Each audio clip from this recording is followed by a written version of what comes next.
morning. It's Camp Woolley. Hey, how you doing, brother? The Occupy Salute. Hey, that's good. Breakfast TV or CP? CP. Nice. Well, they all. It's funny. Both stations call it breakfast television. Oh, bada bing. How you doing? Yeah, good. So, what's the plan today? We're just here for another day. Oh, yeah. There was something on the weekend or yesterday about deciding on a new spot. Is there any? Has that been done yet, or is that something maybe for later to talk about later? The General Assembly, the GA hasn't decided on any of that. Wouldn't be tall. But for now, we're here. How's it been? The mood is really good, really positive. But here's the strange thing I put to you, since you were actually inquiring and you're generally. Can we get some light here? Yes. No, it's okay. Cam Woolley, folks. Yeah. You might or might not, just to give you a quick update, that the General Assembly had always voted, the encampment was only a 3-day encampment, from last Tuesday to Thursday, the 17th to the 19th, and that was to mirror the 3 days of deliberations, and then it got crunched into one, and the General Assembly decided Tuesday to stay the full day, and we were going to be gone by Thursday afternoon. Then out of the blue, mysteriously, we were going to go, that we got this eviction notice. And then, all of a sudden, almost in the same vein, the mainstream media picks up on that we're evicted for a second time. Now, we were leaving, and that gets lost in the shuffle, and for more or less, it becomes a battle of cojones. How does it look that we get the eviction notice and we don't fight and we leave? Now, if that was the intention, if the mainstream media didn't pick up on it, we would have been gone. So that eviction notice has created a monster. And for all intents and purposes, we think it was a bogus eviction notice, but because the mainstream media picked up on a bogus eviction notice, it created a monster, and we're here now until we get evicted. Period. So what about the GA yesterday saying where some people decided they were going to move on? Was that out of the... just some of the guys? Or? That was just an announcement by some people. It was not Didn't a proposal. Represent the people here. No. That was a general mood, yes and no. But no one's going anywhere. So it's not a firm thing. Okay. No. I was down that first day, and everybody was surprised the budget got done in a day. I was too. And so there was some discussion. Do we stay? Do we leave now? We've made our point. We made some success with the budget, was a feeling by a lot of the folks, which I could certainly understand. Oh, we actually saved a lot of lives. That's the way we look at it. You made a lot. We saved a lot of lives. It was a lot better than it could have been. Yeah. As a result of public input. Yeah. So there were some folks saying, well, we've achieved it. Other folks wanted to carry on making the point. There are other points, obviously, to be made. So that was how we had perceived it at the time, as there was some discussion, ongoing discussion amongst the Occupy folks on a day-to-day basis. And then I wasn't around for the eviction notice. I followed the news. I know I was here when the police came and said, look, we don't know whose land you're on. We'll find out. Yeah. And then and they basically didn't want to do anything until the court asked. And I guess the court put together is that who did the eviction? Because I don't think the city bylaw was involved with it. It was technically the courts and its landowner, which is a Crown Corporation, and its whole bureau is the MOI, the Ministry of Infrastructure. Yeah, they were the ones that had eventually said... Well, it was the courts, because we're technically on the Court of Appeals property, which I think there might even be a border dispute with the Law Society. The Law Society. So the thing is, technically it's the courts. Some people were of the opinion at the GA that, you know what, here, in a weird legal twist, since technically the Court of Appeals is evicting us, can they actually hear our injunction? Because by technicality, it's kangaroo court, because the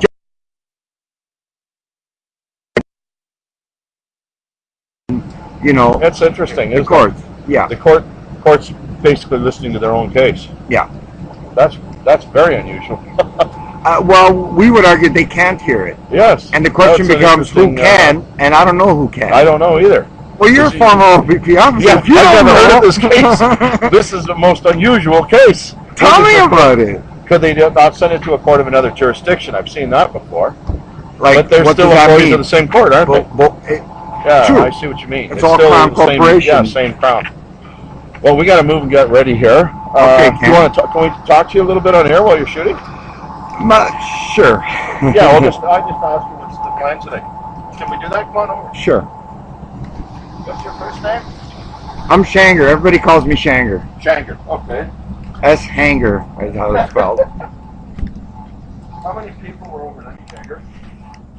Sorry? How many people camped out here with you? Right now, since Thursday night, there's been 7 tents. Okay. And there was, at one point, there was a total of 30 people.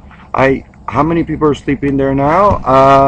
I'm not quite sure. Probably in the cuddle puddle that we're in, and we're, by the way, live stream. I don't know if are we on now? Yeah, no. Okay. I'll let you know. That it's, I don't know the math. Probably 20-ish. Okay. In the cuddle puddle. We'll know as they wake up. But then there's other people. Are they talking to you on the Oh, I just turned it up. Sorry. Yeah, I had it down. Have you heard anything? I had it down, so I don't know. Yeah. Yes. Yes. Hello. Hi.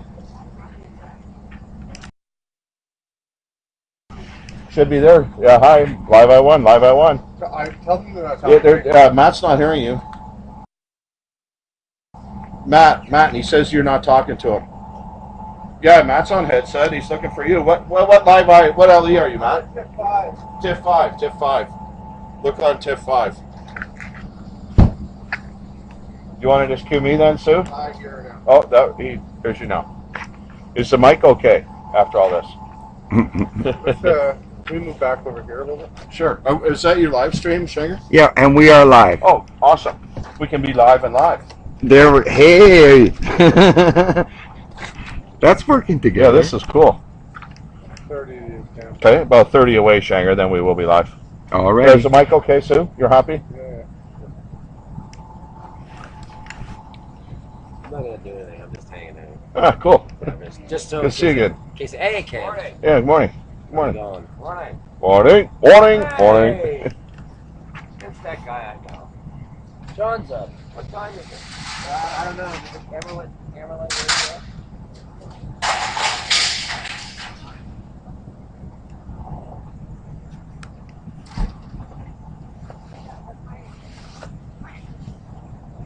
We're having a blast. That's the point, right? A party. Sorry, Susie. Thanks, Sue. Not a party, but we're having. I'm next. It's more fun. It's better than a party.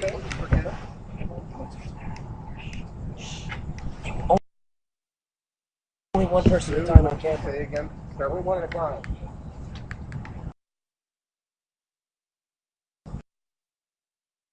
Not sure what the plan is. We're going to ask. You can see we got about 7 tents here. Some people have spent the night. They call it the cuddle puddle because it's all wet here from the rains. Shanger's one of the folks, and we're live on CP24 and apparently live on your live stream too, Shanger. What's the plan today? The plan today is there's the court case which might be withdrawn at 9 o'clock. We'll wait and see. There was talk at 8 o'clock of maybe disbanding this camp, but the general mood is to keep on trucking. And if you remember, this was originally only a 3-day occupation from last Tuesday to Thursday, the 17th to the 19th, just to mirror the budget deliberations, but then that was crunched to 1 day, and the General Assembly decided to stay till Thursday until we receive that bogus eviction notice. So the point is that you're not leaving for sure now. That's up in the air. You might stay. That is the general mood. People are sleeping on it, and we will regroup in the morning. But most likely, we will stay. Thanks, Shanger. So, well, I guess we'll see, Lindsay. It's occupied. It's like trying to hurt cats. Fuck you.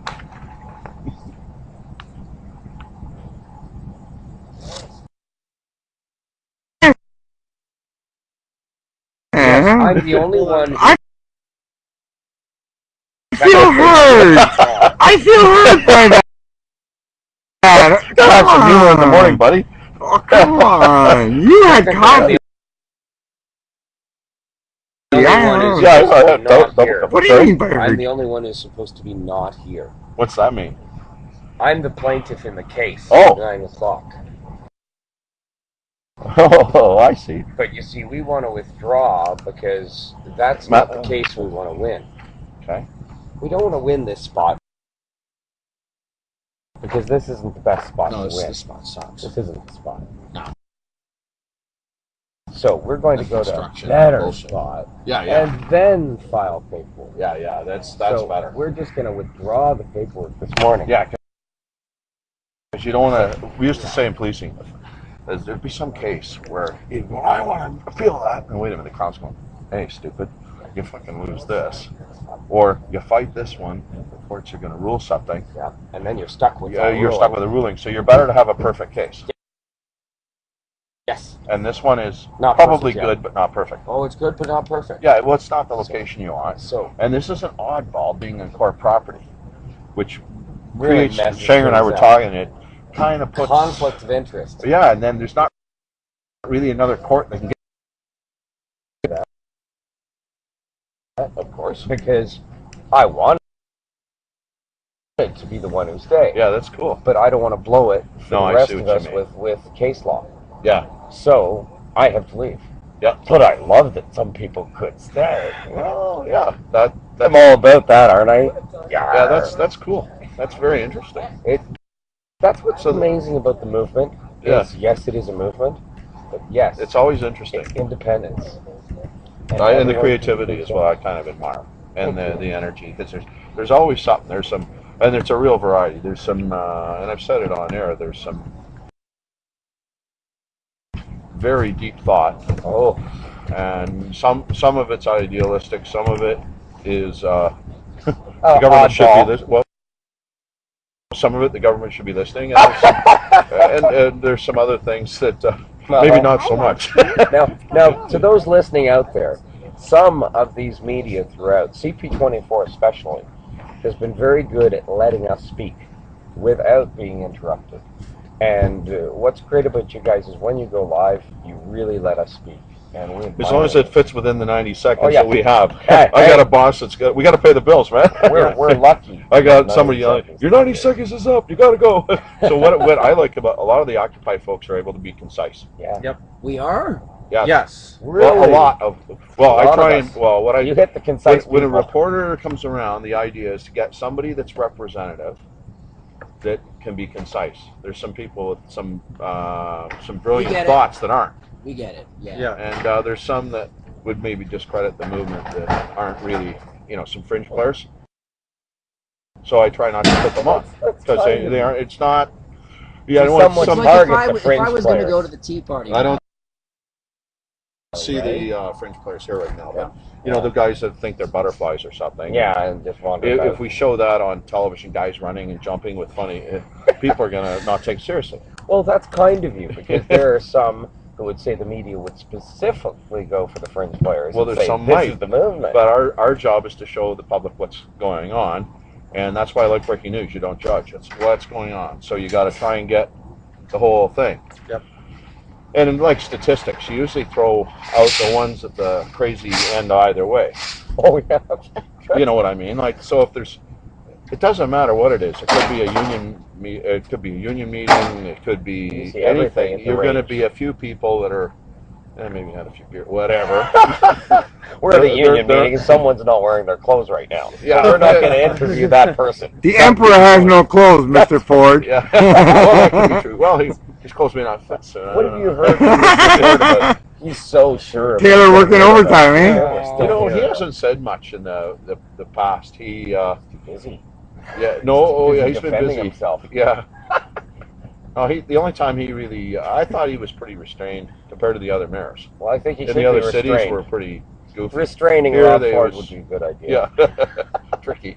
But I thought the mayor was pretty reasonable. He didn't tell the police to be nasty. They let it go a long time, and then it was quite reasonable. Bylaw folks, not armed cops. And I think Rob Ford, even in his anger, well, he kept his hands off. Someone like Meisner. Well, I think he knows. This mayor has not involved himself in policing at all. Never, except for 911 calls. Well, yeah. Well, actually, you're onto a point. Like, actually, you're onto a point there. Get a sneak in. Well, I'll let him answer that. I know, but I think he's made some. Okay. He said he was going to do some things. A lot of the things he's been able to do, not everything he has, which is, even the deputy mayor told us that. He says, you know, we're going to go in and ask for these things. We'll get less, but that's life. We're going to have to, and the give and take. And it sounds like they're making some progress with the union too. I think hopefully they're both being reasonable. Yeah, but they got to back off on job security. Not many collective agreements have job security. No, I think they will. They already did back off some. Management has to. Yeah, management did backed off some. Yeah, but when the union said, "Okay, we'll take 25 years and over." Yeah, well, that's just that's divide and conquer, Cam. Don't you agree? No, they all do that now. Yeah, well, the union's not going to stand for it. Union thing too. No, I don't think they're going to be. The union won't be able to protect everything. Now, the only thing, that being said, there's a lot of FTEs there, which is mumbly speak for. They call it a full-time equivalency, which really means a position where there's nobody there anyway. And there's so it's all gets to be goofy where they say, "Oh, we cut 100 jobs." Well, stuff that hadn't been staffed in 4 years, or stuff where people have retired. So I think there's going to be a bunch. I think they'll have the other thing that in defense of the unions is bumping rights and things like that are in all unions. Yeah. So I can't see the city trying to. I don't see how the city could. Do you think more guidance is needed? Like the police department needs more guidance in dealing with these issues? Like what issues? Like mental health issues and poverty issues and things like that. Maybe they keep. The trouble is, it's expensive. The training and everything is expensive. You better pull people off the road. They've been doing it. Okay. And they've they came out. I think it was Thursday. Okay, so 17 days from that. So the only thing is that they've been meeting now almost nonstop throughout the weekend, and again today. TCHC. Is that happening Tuesday? Wait, tell me what you're meeting about. I'm sorry. Wait. We're talking collective agreement. Yeah, the 416. You guys are talking different things. 79 has been. We get to those things too. 79's been meeting. They've stayed pretty quiet. Thanks. This is BMO. Is Bank of Montreal is financing a company with a known multiple bankruptcy history. Oh, wow. That's currently engaged in a lockout. Infinity Rubber is a toxic asset, which is being supported by BMO. Where are they? Where's this Infinity Rubber, do you know? I think it's in Halifax, and I think one's in Etobicoke. Well, maybe I'll call up Sid Ryan or somebody. Is this the Ontario USW? It's USW. Oh, United Steelworkers. Yeah. Yeah, well, I can phone the Labour Congress. And they'll know. That's huge. They're funding toxic assets. Even people who aren't 1%, even people in the $200,000 bracket are going to be like, what the... Well, they aren't going to like live, folks. Because it's a toxic asset. Yeah, well, and then, of course, when that goes south, then it affects interest rates and all the other things. The bank go or costs went up. Like, what are they doing? There you go. Unless they're into them for way cheaper. Cam, I ask you, now can you imagine if everything you're saying, and you were going live 24/7, so wherever you went was live? Yeah. Welcome to a movie like that. Welcome to the world. Well, look at Truman Show or Eagle Eye. Yeah. The other, It's hard to get a word edgewise sometimes. or to get into any rhythm. I mean, you have a 90-second world. We have a 24-hour Yeah, that's really world. interesting. I mean, the most underreported story, always worldwide, in the 6,000 occupied cities and large municipalities, is the rise of grassroots media fueled by live stream. The motto of the worldwide live streamers is "We are the new media," right? And more, it's catching on because a lot of